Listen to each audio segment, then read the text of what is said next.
Telugu Desam party Rajya Sabha అభ్యర్థుల ఎంపిక దాదాపు ఖరారైనట్టుగా తెలుస్తోంది. గత కొన్ని రోజులుగా సాగుతున్న ఉత్కంఠకు తెరదించుతూ ముగ్గురు అభ్యర్థుల పేర్లను టీడీపీ అధినేత చంద్రబాబు ఫైనల్ చేసినట్టుగా సమాచారం. టీడీపీ తరపున భాష్యం రామకృష్ణ, సానా సతీష్, చింతకేల విజయ్ రాజ్యసభలోకి దిగిపోతున్నట్టుగా తెలుస్తుంది. ఈ ముగ్గురు పేర్లు సీఎం చంద్రబాబు దాదాపుగా ఖరారు చేసినట్టుగా తెలుస్తుంది. అభ్యర్థులుగా ఖరారైన అభ్యర్థులకు సీఎం చంద్రబాబు నుంచి పిలుపు వెళ్ళినట్టుగా తెలుస్తోంది. అభ్యర్థులతో మాట్లాడిన అనంతరం మరి కాసేపట్లో తెలుగుదేశం పార్టీ అధిష్టానం నుంచి రాజ్యసభ అభ్యర్థులపై అధికారిక ప్రకటన వెలువడే అవకాశం ఉంది.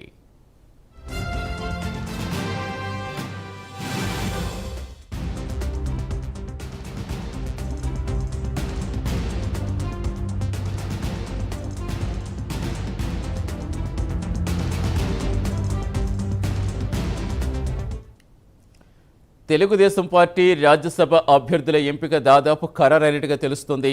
గత కొన్ని రోజులుగా సాగుతున్న ఉత్కంఠకు తెరదించుతూ ముగ్గురు అభ్యర్థుల పేర్లు టీడీపీ అధినేత చంద్రబాబు ఫైనల్ చేసినట్టుగా సమాచారం.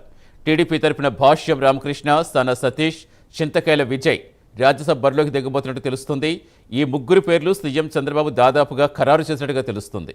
అభ్యర్థులుగా ఖరారైన వారికి సీఎం చంద్రబాబు నుంచి పిలుపు వెళ్ళినట్టుగా తెలుస్తుంది.